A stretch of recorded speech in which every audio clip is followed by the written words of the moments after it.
Israel के प्रधानमंत्री Benjamin Netanyahu ने प्रण लिया है कि हमास के खात्मे के साथ ही वो थमेंगे। उनकी इस इच्छा शक्ति के पीछे एक खास नाम है, जोनाथन नेतन्याहू, यानी बेंजामिन नेतन्याहू के बड़े भाई, जिन्होंने अपनी बहादुरी और बलिदान के दम पर 1976 में 100 से ज्यादा इजरायली नागरिकों की जान आतंकवादियों से बचाई थी। देखिए एक खास रिपोर्ट। हमास के आतंकियों का सफाया करने के लिए इजरायल के प्रधानमंत्री बेंजामिन नेतन्याहू को जंग कितनी लंबी ले जानी पड़ेगी? इजरायली नागरिकों को हमास के आतंकियों से कैसे छुड़ाया जाएगा? इन सवालों का जवाब बेंजामिन नेतन्याहू के पास ही है। नेतन्याहू को अब अपने उस बड़े भाई की बहादुरी से प्रेरणा मिल रही है, जिसने आतंकियों के चंगुल से 100 से ज्यादा इजरायली नागरिकों की जान बचाई थी। बेंजामिन नेतन्याहू हमास को पूरी तरह से खत्म करना चाहते हैं और इस उनके लक्ष्य के पीछे उनको सबसे बड़ी ताकत अपने उस भाई से मिलती है, जिसने 1976 में ऑपरेशन थंडरबोल्ट के तहत युगांडा की राजधानी से बंधक बनाए गए इजरायली नागरिकों को छुड़ाया था। जोनाथन ने अपनी जान दी थी और इजरायली नागरिकों को सकुशल वापस अपने देश लाया था। इसके साथ ही उस रात करीब 100 लोगों के दस्तों ने जो 100 फीट की ऊंचाई पर प्लेन उड़ाकर कारनामा दिखाया था, उसकी मिसाल आज भी पूरी दुनिया में दी जाती है। खास बात यह भी है कि अमेरिका के बयान और कई मुस्लिम देशों के फिलिस्तीन के पक्ष में खड़े होने के बाद से बेंजामिन नेतन्याहू के लिए चुनौती और बढ़ गई है। इसलिए अब उन्हें शहीद हुए भाई जोनाथन बेंजामिन का साहस याद आ रहा है। आपको बता दें कि बेंजामिन नेतन्याहू को शक्तिशाली बनाने में उनके भाई जोनाथन का भी बड़ा रोल रहा है। खुद नेतन्याहू भी अपने सैनिकों की हिम्मत बढ़ा रहे हैं। जोनाथन नेतन्याहू ने ऑपरेशन थंडरबोल्ट के दौरान युगांडा की राजधानी एंथेबे में बंधक बनाए गए इजरायली यात्रियों को छुड़ाया था। रात 11 बजे एयर फ्रांस की एयरबस A300 V4203 तेल अवीव से ग्रीस की राजधानी एथेंस के लिए उड़ान भरती है। उस प्लेन में 246 यात्रियों समेत कुल 12 क्रू मेंबर मौजूद थे। ज्यादातर यात्री यहूदी और इजरायली नागरिक थे। साल 1976 में करीब 1.5 घंटे की उड़ान के बाद तेल अवीव से प्लेन एथेंस पहुंचा। यहां से प्लेन में 58 नए यात्री सवार होते हैं। इनमें से 4 आतंकवादी भी प्लेन में चढ़ने में कामयाब हो जाते हैं। 2 आतंकी फिलिस्तीनी लिबरेशन गुट के और 2 जर्मनी के रेवोल्यूशनरी सेल से जुड़े हुए थे। यहाँ से विमान अफ्रीकी देश युगांडा उतार दिया जाता है। यहाँ का तानाशाह हुनान ईदी अमीन आतंकवादियों का समर्थक था। इन नागरिकों को आतंकियों से छुड़ाने वाले कमांडो में बेंजामिन नेतन्याहू के बड़े भाई जोनाथन नेतन्याहू भी शामिल थे। 28 जून 1976 बंधक बनाए गए सभी लोगों को युगांडा एयरपोर्ट के ट्रांजिट हॉल ले जाया जाता है। आतंकवादी अपने कुल 53 आतंकवादी साथियों को छोड़ने की मांग कर रहे थे। इजरायल सरकार के पास 48 घंटे का वक्त था। 30 जून 1976 एंटेबे एयरपोर्ट युगांडा पर 48 बंधकों को छोड़ दिया जाता है। इजरायल की सरकार के लिए यह वक्त मुश्किल था। आतंकियों को किसी तरह से लोगों को मारने से रोकने में कामयाबी मिलती जा रही थी।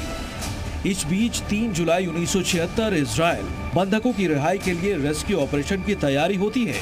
3 जुलाई की रात इजरायल के 4 विमान सीक्रेट मिशन के तहत एंटेबे एयरपोर्ट पर धावा बोल देते हैं। इस एक्शन में सभी आतंकी मारे जाते हैं। बंधकों को सुरक्षित छुड़ा लिया जाता है, जबकि युगांडा की सेना के भी 48 जवान मारे जाते हैं।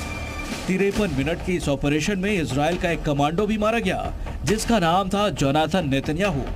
जोनाथन नेतन्याहू की शहादत को आज भी पूरा इजरायल सलाम करता है।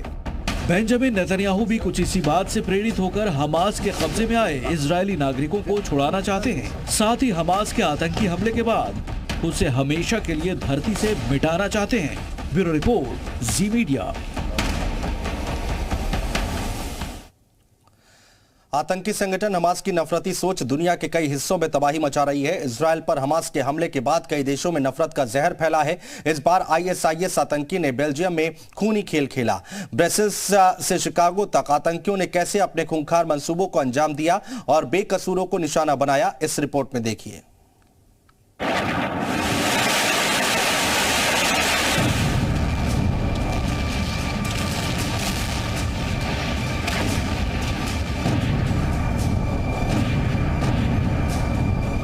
इजरायल में हमास की हैवानियत ने पूरी दुनिया को दहलाया।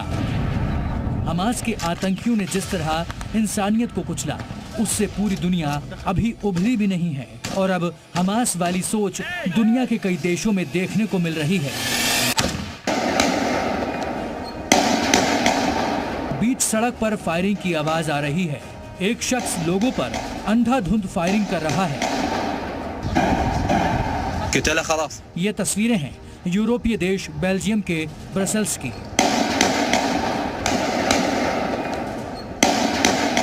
जहां अचानक हुई फायरिंग से पूरे इलाके में दहशत फैल गई। ब्रसेल्स में फायरिंग कोई साधारण क्राइम की घटना नहीं थी, बल्कि आतंकी हमला था। ऑरेंज जैकेट में एक शख्स बाइक पर आता है और सड़क किनारे बाइक खड़ी कर आम लोगों पर फायरिंग शुरू कर देता है। बेल्जियम की राजधानी ब्रसेल्स में हुई फायरिंग में 2 लोगों की मौत हो जाती है।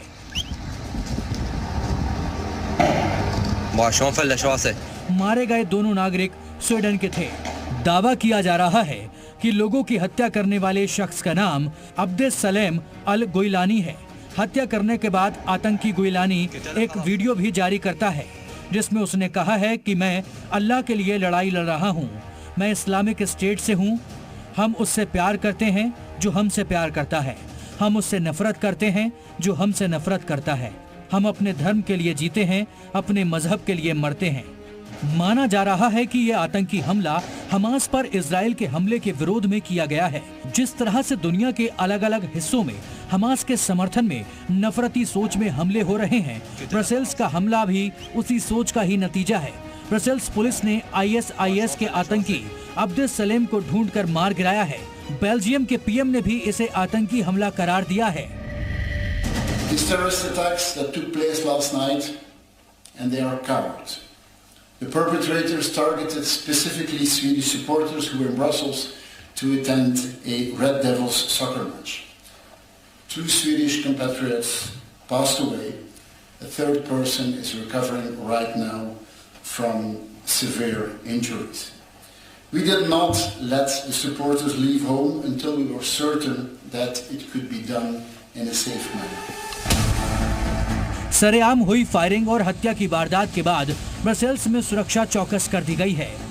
फुटबॉल मैच से ठीक पहले हुई इस सनसनीखेज वारदात के बाद लोग सहमे हुए हैं और हर किसी को अपनी सुरक्षा का डर सता रहा है। C'est juste cela qui est déposé derrière la fourgonnette de police. Et du coup, quand je suis arrivé là, en fait, j'ai entendu le premier coup de feu. Et j'ai pris ça un peu à la légère. Et puis, j'ai eu un couple qui est parti en courant, du coup, qui fuyait justement par là en courant. Et je me suis demandé, mais qu'est-ce qui se passe? Et je voyais du coup une voiture blanche qui arrivait par là et qui accélérait direct. Hamas वाली नफरती सोच के कारण ही Brussels में हमले को अंजाम दिया गया। इससे पहले दुनिया के अलग अलग शहरों में ऐसी ही नफरती घटनाएं हुई हैं।